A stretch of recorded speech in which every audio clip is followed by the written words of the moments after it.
Chapter 8. Warren stood outside the small, unassuming building, his feet moving cautiously over the slick cobblestones. "Come on, someone has to be in there," he muttered to himself, glancing at the piece of paper with the address scribbled on it. He looked up at the sign above the door.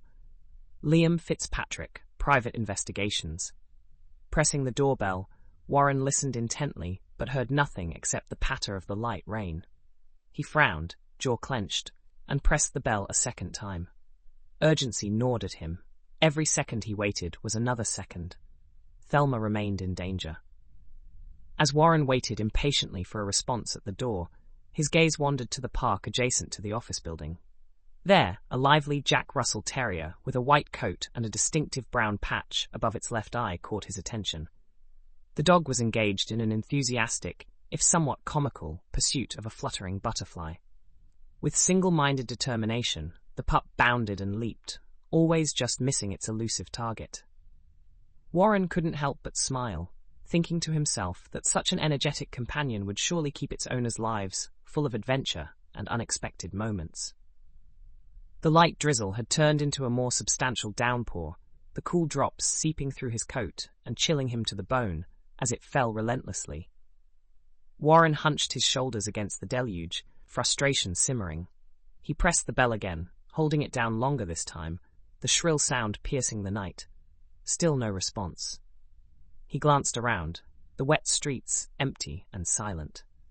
Even the little white dog had forgone his chase of the butterfly, most likely finding a much better place to frolic and play, somewhere across the bridge to the other side of the park.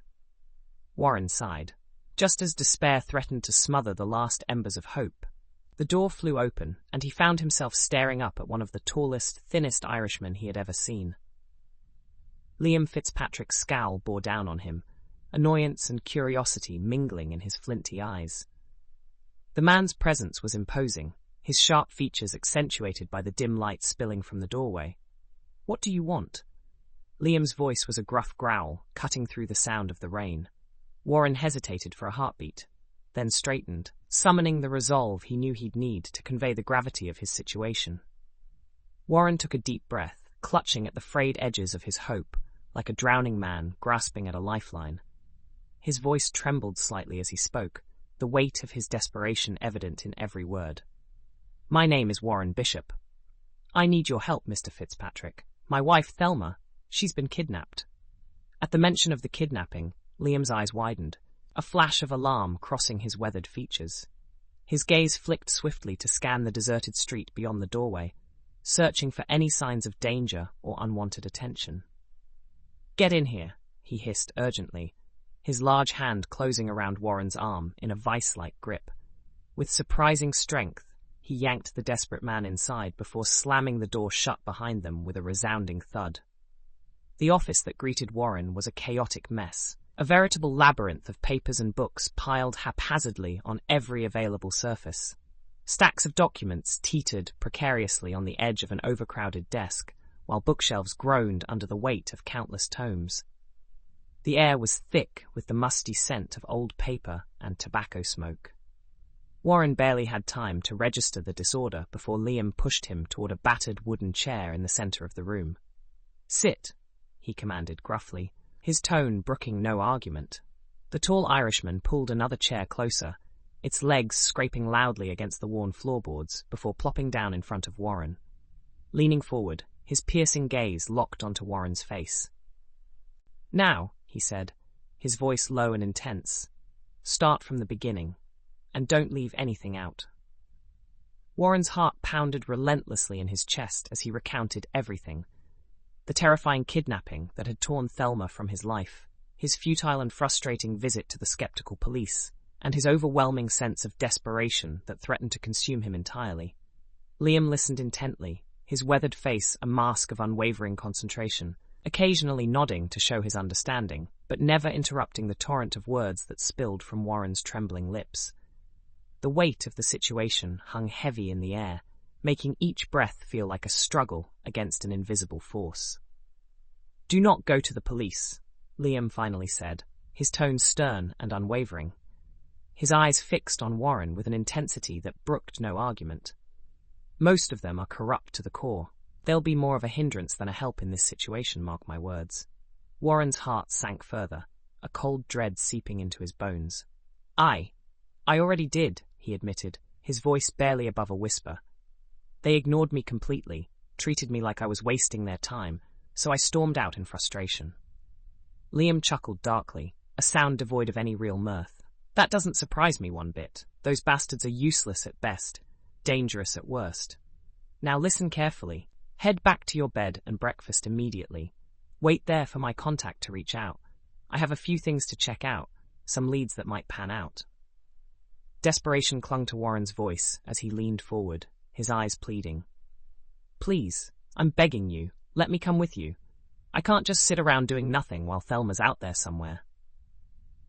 Liam shook his head immediately, his expression softening slightly but remaining resolute. Foreigners will draw too much unwanted attention in the places I need to go. What I need to do, I do alone.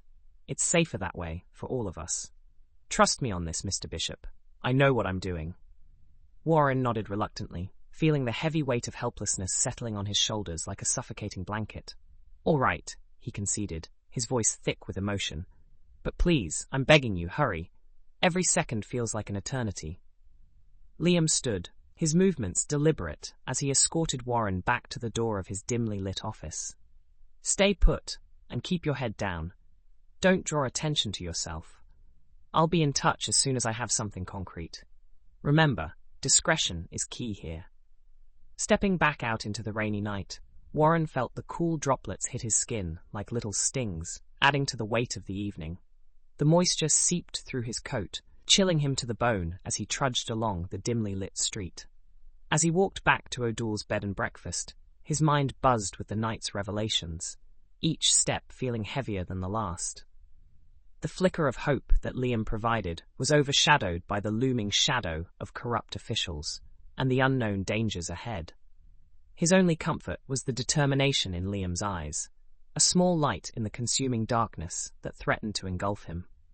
Entering his room, Warren felt fatigue wash over him like a tidal wave, threatening to drag him under. But he refused to let it dominate, pushing back against the exhaustion with every ounce of willpower he possessed. He began pacing back and forth, his footsteps muffled by the worn carpet, anxiety and anticipation swirling within him like a tempest. Every few minutes, he found himself checking the window for any sign of Liam, his breath fogging the glass as he peered out into the gloom. He half expected Liam to show up with news at any moment, his heart leaping at every shadow that moved outside. But the night remained quiet, save for the rain providing a dreary rhythm against the glass, a melancholic soundtrack to his restless vigil. His thoughts drifted to Thelma, picturing her strong, determined face. Her blue eyes, always so full of curiosity and intelligence, now must be filled with fear and uncertainty. She needed him now more than ever, and he would do anything to protect her, to bring her back safely.